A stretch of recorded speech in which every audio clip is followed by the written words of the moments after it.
Well, this is the story that the FBI prayed would never see the light of day. Newly revealed FBI memos now show some pretty serious internal doubts about probable cause for the Mar-a-Lago raid. Agents themselves questioning whether Biden's DOJ was rushing headfirst into dangerous political territory. And yet, as you know, the raid on Donald Trump, it happened anyway. Now, another rather interesting development is also unfolding, and that is that Dan Bongino appears to be clearing out his office at the FBI. Now, obviously, there's a little more information to that, but right now, the mainstream media is scrambling.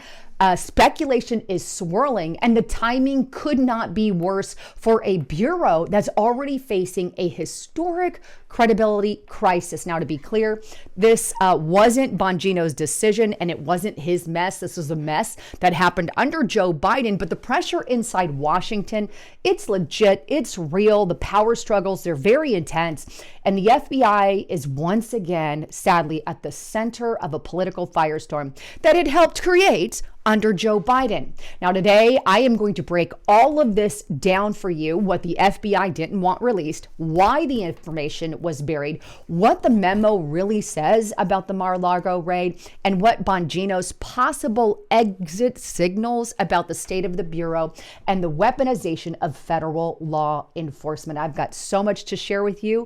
Just hold fast, because you're going to want to see this entire report.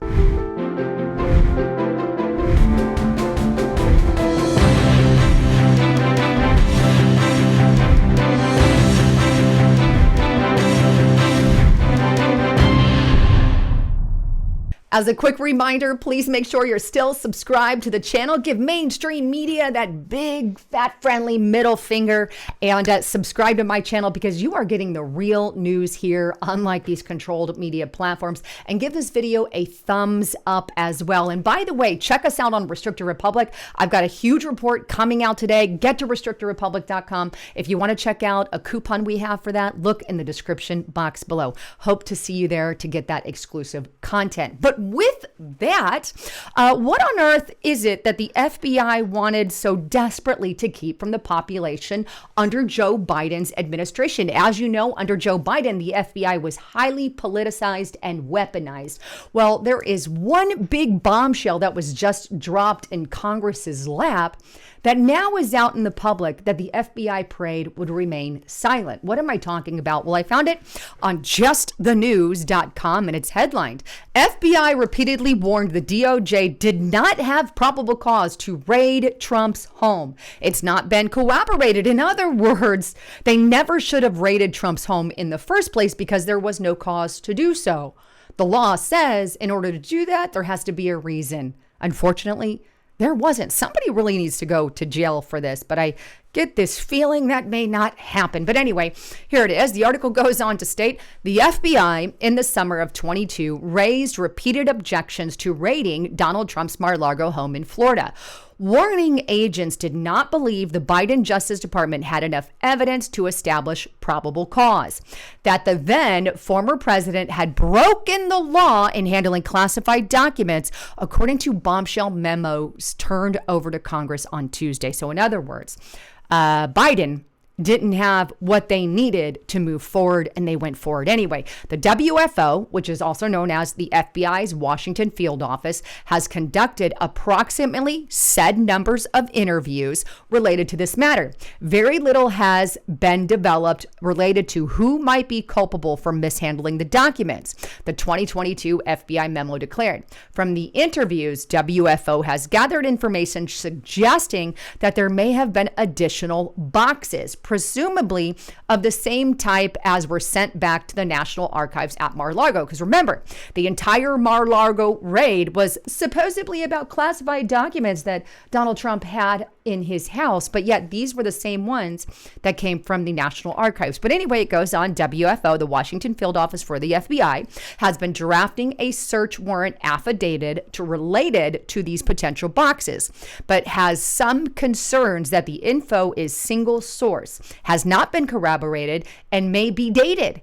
DOJ CES, the Counterintelligence and Export Control Section, opines, however, that the search warrants meet the probable cause standard that the memo read. And then fast forward about a month later, of course, FBI agents were raising concerns saying, hey, I don't know if this is accurate. And here's what it states. The DOJ has inquired as to an ops plan for a SW of Mar-a-Lago. I let them know we are not in agreement for probable cause on the search warrant, and that we already had an ops plan in place that will secure SIC can be quickly updated between FBI and the Miami field office, the FBI and the Washington field office. A redacted FBI agent in the nation's capital wrote on the 12th of July, 2022 in the email. However, the WF redacted name does not believe we have PC or the probable cause for the 45 office or the bedroom due to recency and issues of boxes versus classified information. Therefore, as we are in disagreement on the SW and its scope, we are not yet finalizing an SW as we are missing relevant logistics and details. In other words, they don't want to go forward with a raid on Donald Trump's home because they don't feel that they have enough evidence to do so. Is anybody going to go to jail for this? I'm just asking a question out loud because I honestly think that it should. Now, these were emails that were turned over to the Senate and House Judiciary Committee, and these were done ahead of their planned disposition with Jack Smith. But this is the stuff that they have. And let me show you Chuck Grassley, what he said about all of this, because he posted this obviously on his X page just yesterday, December 16th. He said he received shocking new documents today from DOJ and FBI showing FBI did not believe it had probable cause to raid Trump's Mar-a-Lago home, but the Biden DOJ pushed for it anyway. I think who was ever in charge, we all know who that is, of Biden's DOJ should have some serious things to answer for, including Jack Smith. But hey, like you, we're all still sitting here twiddling our thumbs, waiting for one person to be arrested. We're going to lose the midterms if we continue this way. I'm kind of on a tangent, but seriously, I'm seriously concerned. But while all that is happening, what's interesting is right in and around this same time, there are rumors that Dan Bongino is clearing his desk or that he could be out sometime, I believe it is by mid-January. He's saying that he hasn't cleared out his desk, but there's rumors that he could be. Now, obviously, there's been a lot of stress. Obviously, I don't think this FBI new bombshell about the raid has anything to do with it because obviously that wasn't done under Dan Bongino and Kash Patel. However, I think it's only adding to the stress levels that he's under because honestly, I love Dan Bongino and I love Kash Patel, but I think they could do a dang better job at getting people within the FBI to open up about the truth about what really happened under Joe Biden. And we've gotten very little answers. Not enough people have been fired within the Bureau who have been politically weaponized by the Biden administration. I think there's a lot more work that needs to be done. And who knows, maybe it's a lot of stress, but take a look at what I'm talking about. Again, that was just my opinion and my 2 cents. But here's on media, not my favorite media source. But anyway, Dan Bongino clearing out his office in preparation for FBI exit, according to the New York Times. The FBI director, Deputy FBI Director Dan Bongino is reportedly already clearing out his office ahead of an imminent departure from the Bureau and a potential return to the MAGA media circuit, the NYT has reported. Now, Bongino has told associates he could leave as soon as this week or as late as mid-January. People familiar with his plans told the Times on Wednesday. He has not yet made a formal announcement, and that he has not. I've checked his social media page. But back to the claims, however, the newspaper sources further reveal that Bongino has been shipping office knickknacks and other personal belongings back to Florida, where he plans to resume his broadcasting career in time for the midterms. Sources told Fox News on Monday that Bongino had not made a final decision and denied that his office was empty, but did add that he was expected to declare his intentions in the coming weeks.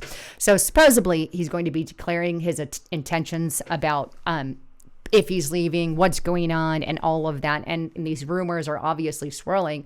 But like I said, there's been a lot of stress. One of the most damning things, I think, that really hit Kash Patel and Dan Bongino is obviously a lot of this stuff going on with the J6 bomber. We should have had this information a long time ago, but thank God it's finally out. There's still lots of questions on that, if you get my drift. Hope you're at Restrict Republic, because you'll get the real inside info on that. Limited here on what I can do and say. But anyway, get there. But I think all of that added pressure, the fact that they haven't fully cleared house, is added pressure. And I think a lot of that is because they don't know all the ins and outs of the FBI. I really wish that they would pull someone like Kyle Serafram in there, a former FBI guy, to give them a little guidance, right? But they haven't. But either way, this came out just prior to this rumored announcement with Dan Bongino, New York Post. Damning report labels FBI rudderless ship under Kash Patel, with him and Dan Bongino more concerned, they say, with building personal relationships. Now, Miranda Devine absolutely, let me put this lightly, bashes Kash Patel and Dan Bongino in this article, and acting like these former FBI agents are all that and a bag of chips when it comes to their opinion. But basically, let me just kind of put this in a nutshell. FBI Director Kash Patel he was faced with criticism, right, from active duty and retired agents and analysts, right? The day after White House denied media reports that the president is about to fire him. So he's gotten all this negative attention from, again, active duty, retired, an alliance of active duty and retired agents. The troubling new report on the first 6 months of Patel leadership concludes that he is in over his head as deputy, and Dan Bongino is something of a clown, according to the alliance, which in 2 previous reports warned about crippling, get this, DEI and politicization of the FBI during the Biden administration. It was about 115 pages in all, and they described basically the two, Patel and Dan Bongino, as a rudderless ship and all effed up. And then there's other reports saying neither has the breadth of experience nor the bearing an FBI director needs to be successful. So you can see it's just a very negative article. But here's the deal. I don't necessarily take what some of these active duty and retired agents are saying, because some of them may have beefs with Kash Patel and Dan Bongino. They referenced DEI policy is no longer a part of the organization, obviously. So I can't necessarily take them serious. And Miranda Devine, I think, is really doing herself a disfavor by publishing something like that. Now, with that, Dan Bongino has came out and really bashed Miranda Devine's article on that entire thing. And here's what he says. Devine strikes again. You could see deep STATE. Devine strikes again. Miranda loves attacking our reform agenda with gossipy anecdotes from disgruntled former employees. And that's what it is, because she's upset that her reporting keeps falling apart under scrutiny. You could always count on Miranda for a timed hit piece that the director and I make big changes. Miranda prefers the old guard. I don't. Full stream ahead. Yada, yada, yada, yada.